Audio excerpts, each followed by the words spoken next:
Hi, with this we are moving on to the last topic of session 2. This is a talk by Dr. D. Nirmala. She's talking about GID and PPIs. Dr. Nirmala is a professor and head of the Department of Pediatric Gastroenterology in the Institute of Child Health and Hospital for Children in Chennai. And she is also a visiting consultant at Vijaya Hospital and KKCTA Chennai. Now over to Dr. Nirmala. Respected teachers and dear friends, a very good evening to one and all. Going straight in the topic, gastroesophagitis, as we all know, is the most common esophageal disorder in children of all ages. Gastroesophageal reflux is the passage of gastric content in the esophagus with or without regurgitation and vomiting.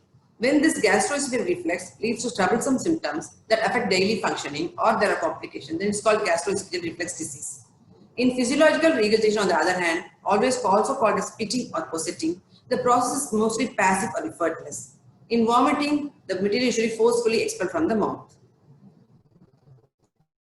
After the goes, there are four important factors. The first and foremost is gastric acid, the noxious substance which causes damage to the esophageal mucosa.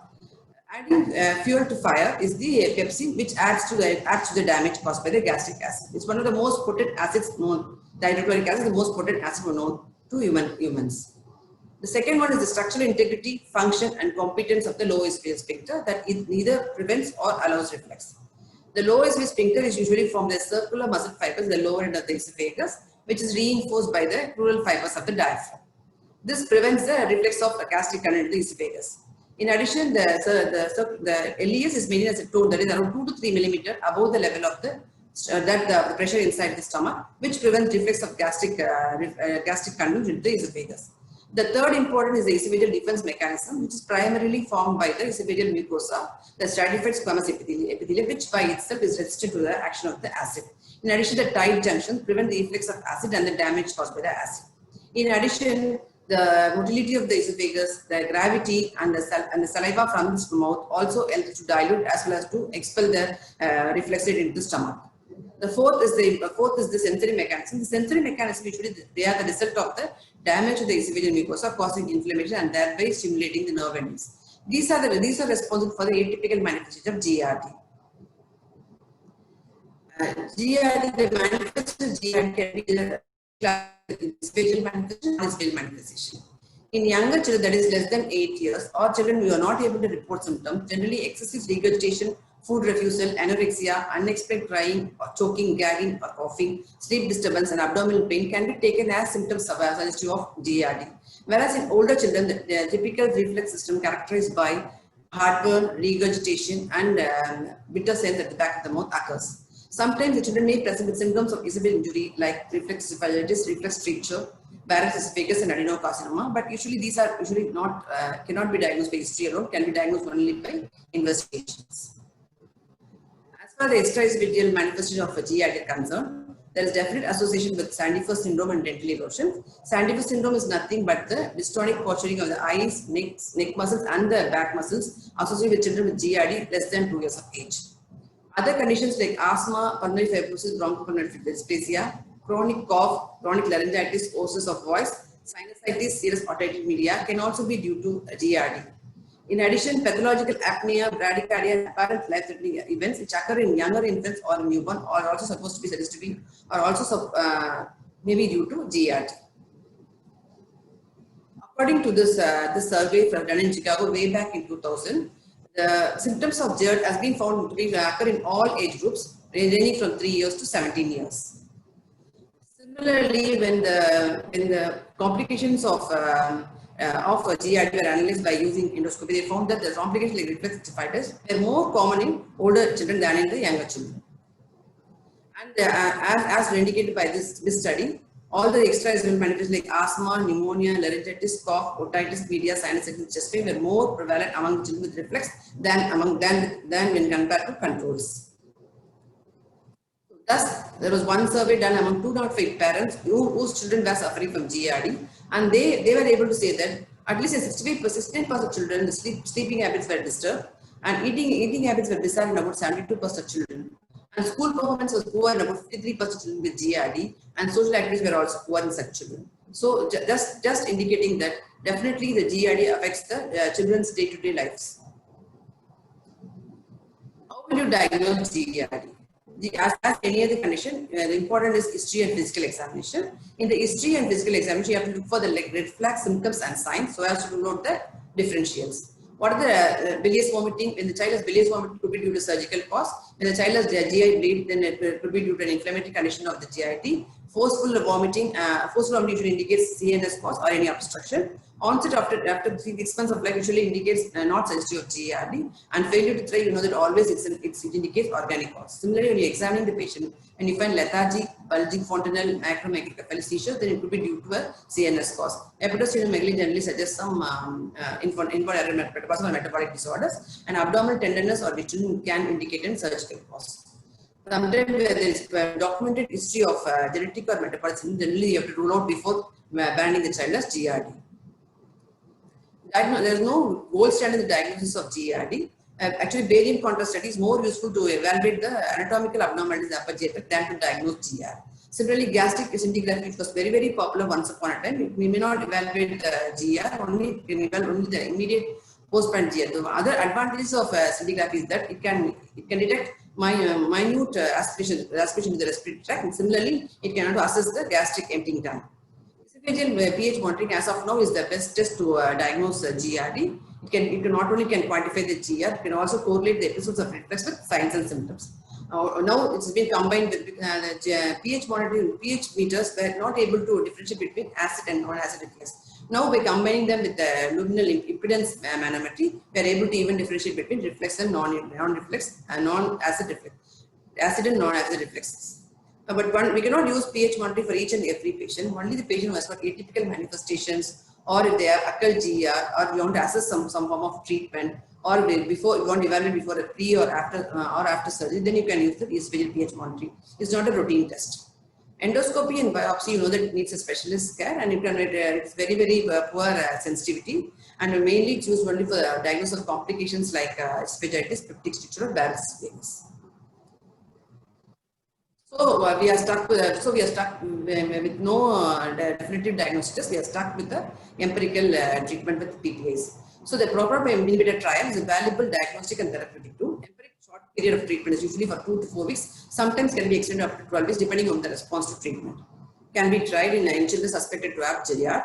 At least 50% reduction in symptom severity should be documented to take it as a positive response. This test has not been very popular because of the poor specificity. So once you come to a conclusion the child has got GERD or not by ruling on the other condition, then you have to treat the children. When you are treating the children, you would like to relieve the symptoms, heal the infection is already present, and prevent further complication, maintain remission. How are you going to do that? The mainstays are the lifestyle and dietary changes, pharmacologic therapy, and surgical therapy. Surgical therapy should be reserved for children who is not responding to medical treatment, and generally it's beyond the scope of this talk. As far as lifestyle manifestation modification concerned, in younger children or in infancy, generally the thickening of feet or positioning may be of some help, and some are found to benefited by hypoallergenic formula. Whereas in older children, cessation of smoking or alcohol and then weight reduction may help in the management of GERD. But pharmacological therapies are the mainstay. So these are the current pharmacological treatment available for the management of GERD. But our talk is going to concentrate on the expression, especially the proton pump inhibitors. So what is proton pump? Proton pump is the pump in the apical membrane of the parietal cell, which exchanges one hydrogen ion for one potassium ion, thereby secreting the potent and powerful hydrochloric acid into the stomach. So this proton pump inhibitors act at this proton pump and thereby preventing the secretion of hydrochloric acid. So what are the indicators of proton pump inhibitors? Generally, we cannot give PPIs for it because it's quite a potent drug. We cannot give for each and every patient. Whenever the patient presents with a typical symptom like heartburn, retrosternal pain, or epigastric pain, or there is chest pain in children with suspected GERD, then definitely you can start them on PPIs. Similarly, when they have got complications of GERD like erosive esophagitis, peptic stricture, Barrett's esophagus, definitely you can start them on PPI. Children with a severe chronic respiratory disease or neurological problem who will definitely need a potent blockade of potent acid suppression, then we might start them on PPA. Only thing you should know that these children may require treatment for a longer period of time. Why do you prefer H2 receptor antagonist to PPA?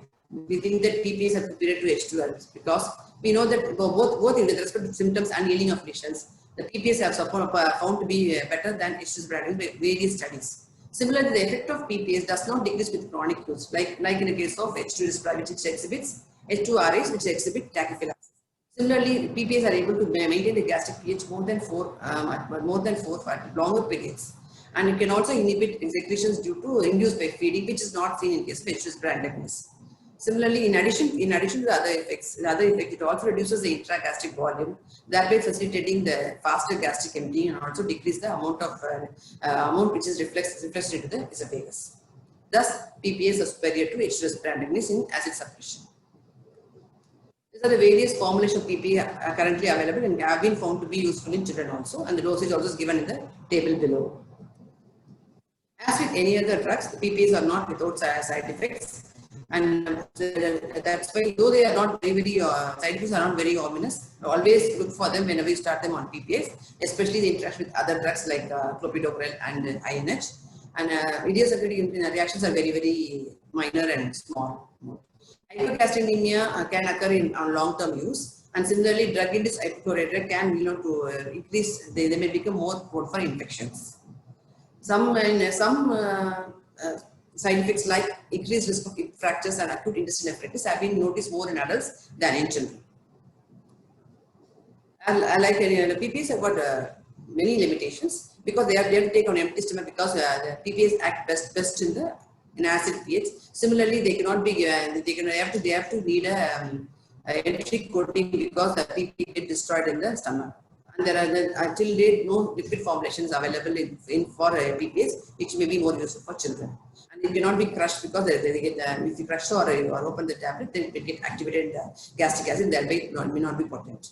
And similarly, the usage below 1 year is not well established. Only recent studies have shown esomeprazole can be used in children less than 1 year of age.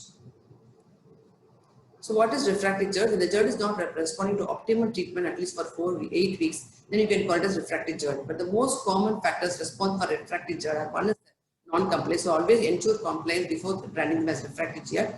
Other could be an alternate diagnosis. We missed some other diagnosis and brand them as GERD. That's why they are not responding in spite of adequate treatment. Think of alternate diagnosis. So concluding, GERD still represents a challenge even for the experienced clinician, and variability of the clinical manifestations and lack of diagnostic tests, especially in children, makes diagnosis very difficult. And acid-suppressive therapy is the cornerstone for the treatment of GERD. Acid-suppressive drugs, especially PPA, have shown very good profile of safety and tolerability even in children. Even though they are safe, we have to take into account the adverse events, particularly when you are going to plan long-term treatments. Thank you for the patient listening and